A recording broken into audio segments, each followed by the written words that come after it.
ঘরে বাজার নেই, দুটো ডিম আর দুটো আলু থাকলেই বানিয়ে ফেলুন এক থালা এরকম তরকারি। কিভাবে করবেন দেখুন।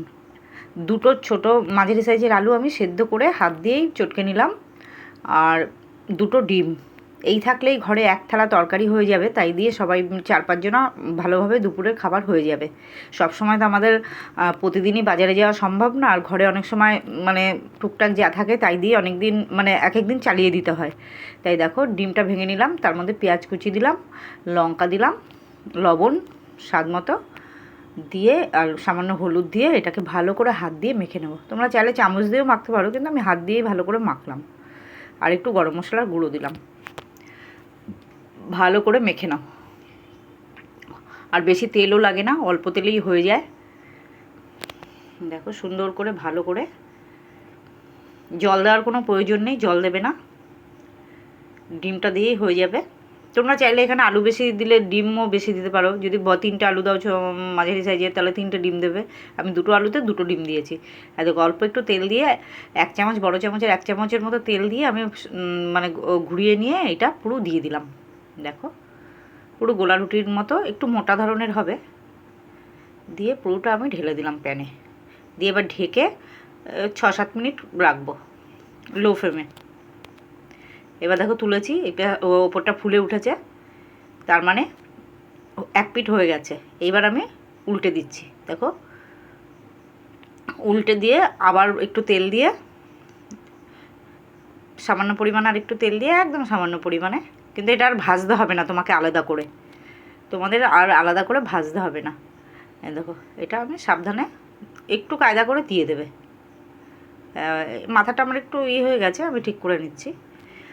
দেখো দিয়ে 5 মিনিট রেখে আবার সেই তুমি ঢাকা দিয়ে দাও, 5 মিনিট রাখো, রেখে তারপর নামিয়ে নাও।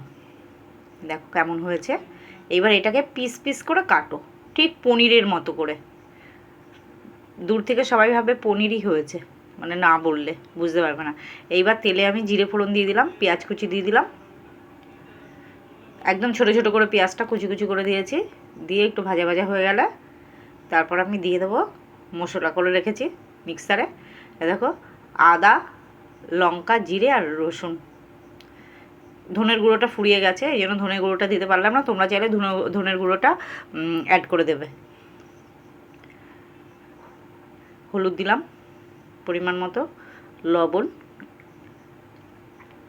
দিয়ে, আর টমেটো আমি একটা গ্রেট করে রেখেছি সেটাও দিয়ে দিলাম। ছোটো সাইজের একটা টমেটো ছিল, তোমরা চাইলে একটু বেশিও দিতে পারো। দিয়ে এবার মশলা ধোয়া গরম জলটা আমি দিয়ে দেবো। এই দেখো জলটা ফুটে উঠেছে, তার মধ্যে একটু কালার কাশ্মীরি লঙ্কার গুঁড়ো দিয়ে দিলাম। ওই মশলা কষানোর সময় দিতে আমি ভুলে গিয়েছিলাম, এই জন্য একটু পরে দিলাম। এটা তোমরা কষানোর সময় দেবে। সামান্য পরিমাণে একটু লবণ দিয়ে দিলাম ঝোলটা দেওয়ার পরে। এইবার দেখো এই পিসগুলো একটা একটা করে ওই ফুটন্ত ঝোলে ছেড়ে দেবে। এটা আর আলাদা করে তোমাদের ভাজতে হলো না, ওই একবারেই হয়ে গেল। এইবার আমি নামানোর আগে 3-4 মিনিট জাল দেবো, দিয়ে আমি গরম মশলার গুঁড়ো দিয়ে নামিয়ে ফেলবো। ডিম আলুর এই রেসিপিটা কেমন হয়েছে তোমরা একবার বানিয়ে দেখে খেয়ে বলবে। নামানোর আগে একটু ধনেপাতা থাকলে ধনেপাতা কুচি দিয়ে দেবে তোমরা, আমার ছিল ঘরে তাই একটু দিয়ে দিলাম। সবসময় থাকে না, শীতকাল হলে প্রতিদিনই থাকে, কিন্তু এখন গরমকালে আমার কর্তামশাই আনতে চায় না। দেখো রেডি আমাদের ডিম আলু।